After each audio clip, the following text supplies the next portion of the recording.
छगन भुजबळ यांनी शरद पवार यांची भेट घेतली आणि माध्यमांमध्ये शरद पवार यांना मराठा आणि ओबीसी आरक्षणावर बोलता करण्यासाठी छगन भुजबळ यांनी शरद पवार यांची भेट घेतली असं रंगवलं गेलं. परंतु हे सत्य आहे का? तर हे पूर्णपणे सत्य नाहीये. मग छगन भुजबळ यांनी शरद पवार यांची भेट का घेतली? जे छगन भुजबळ आदल्या दिवशी शरद पवार यांच्यावर सडकून टीका करतात तेच छगन भुजबळ दुसऱ्या दिवशी शरद पवार यांची भेट घेतात आणि शरद पवार त्यांना भेट देतात सुद्धा. हे विशेष आहे. या पाठीमागची खरी कारणं ही वेगळी आहेत. आपल्याला माहिती आहे छगन भुजबळ यांना नाशिक लोकसभेची निवडणूक लढवायची होती, मात्र त्यांना तिकीट भेटलं नाही. मराठा समाजाने छगन भुजबळ यांना जर महायुतीनं उमेदवारी दिली तर महायुतीच्या सर्वच उमेदवाराच्या विरोधात मराठा समाज जाईल अशी थेट धमकी दिली आणि छगन भुजबळ यांची नाशिक लोकसभेची उमेदवारी कापली गेली. त्यानंतर छगन भुजबळ यांना अजितदादा गटाकडून राज्यसभेची उमेदवारी मिळणार हे जवळपास स्पष्ट होतं. मात्र ऐन वेळी पडद्याआड बऱ्याच घडामोडी झाल्या आणि छगन भुजबळ यांची राज्यसभेची देखील उमेदवारी कापली गेली. असं म्हटलं जातं की काही दिवसापूर्वी या अगोदर छगन भुजबळ यांनी शरद पवार यांच्या पक्षामध्ये येण्याची विनंती केली होती. मात्र ऐन लोकसभेच्या तोंडावरच अशा प्रकारचा पक्षप्रवेश करणं आम्हाला परवडणार नाही हा संदेश शरद पवार यांनी छगन भुजबळ यांच्यापर्यंत पोहोचवला होता. मात्र लोकसभेच्या निवडणुका पार पडल्या आणि शरद पवार यांनी छगन भुजबळ यांना संजय राऊत यांचा मार्ग दाखवला.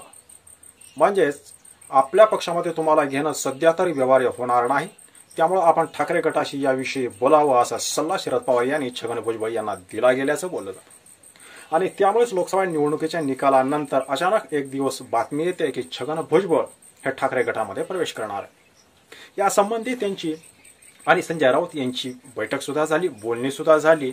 या बातम्या प्रसारमाध्यमामध्ये धडकल्या. ज्या क्षणी या बातम्या प्रसारमाध्यमामध्ये आल्या त्या क्षणी शिवसेना ठाकरे गटाचे आमदार आणि खासदार, विशेषतः मराठवाड्यातील आमदार आणि खासदार यांनी तीव्र नाराजी व्यक्त केली. अशा प्रकारचा धोरणात्मक निर्णय घेण्यापूर्वी आपल्याशी चर्चा करायला पाहिजे अशी मागणी त्यांनी पक्षप्रमुख उद्धव ठाकरे यांच्याकडे केली. आणि त्यांनी संजय राऊत यांच्या त्या वक्तव्यावरून देखील पक्षप्रमुख उद्धव ठाकरे यांच्यापाशी नाराजी व्यक्त केली, ज्यात संजय राऊत असं म्हणाले होते की छगन भुजबळ जर शिवसेनेमध्ये राहिले असते तर ते आज मुख्यमंत्री पदावर सुद्धा राहिले होते. या त्यांच्या वक्तव्यावरून ठाकरे गटाच्या आमदारांनी खासदारांनी संजय राऊत यांच्यावर थोडासा आवर घालायला हवा अशी मागणी उद्धव ठाकरे यांच्यापर्यंत केली. आणि छगन भुजबळ यांना यावेळेस या क्षणी आपल्या पक्षामध्ये घेणं हे आपल्या पक्षाला विधानसभा निवडणुकीच्या दृष्टिकोनातून घातक ठरेल हे पक्षप्रमुख यांना त्यांनी पटवून दिलं.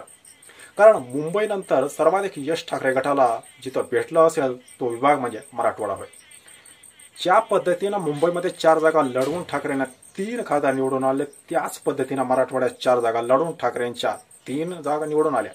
या 3ही जागा निवडून येण्यामध्ये मराठा समाजाचा खूप मोठा वाटा होता. अर्थातच परभणीच्या खासदारांनी तर स्पष्टपणे हे कबूलच करून टाकलं की माझ्या विजयामध्ये जरांगेचा मोठा वाटा आहे.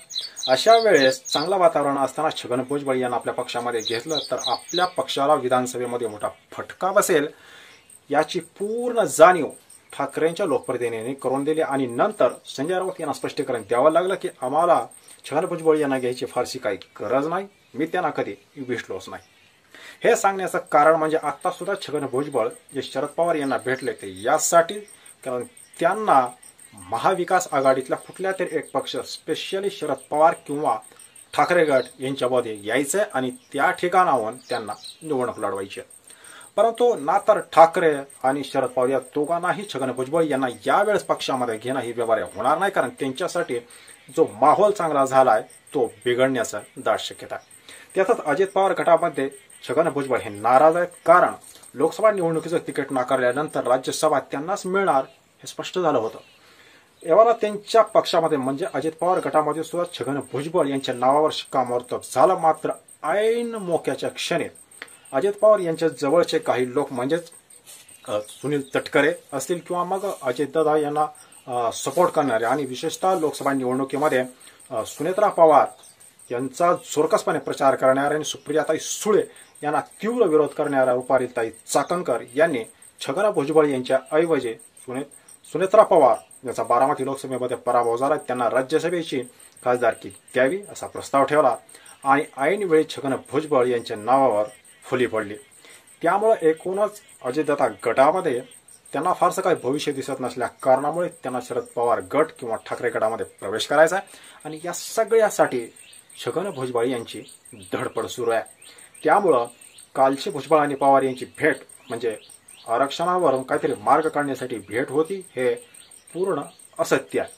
मित्रांनो, तुम्हाला नेमकं काय वाटतं? छगन भुजबळ यांना ठाकरे गट किंवा शरद पवार गटानं प्रवेश द्यायला हवा का? कमेंट नक्की करा. व्हिडिओ जर आवडला असेल तर एक लाईक जरूर करा. धन्यवाद.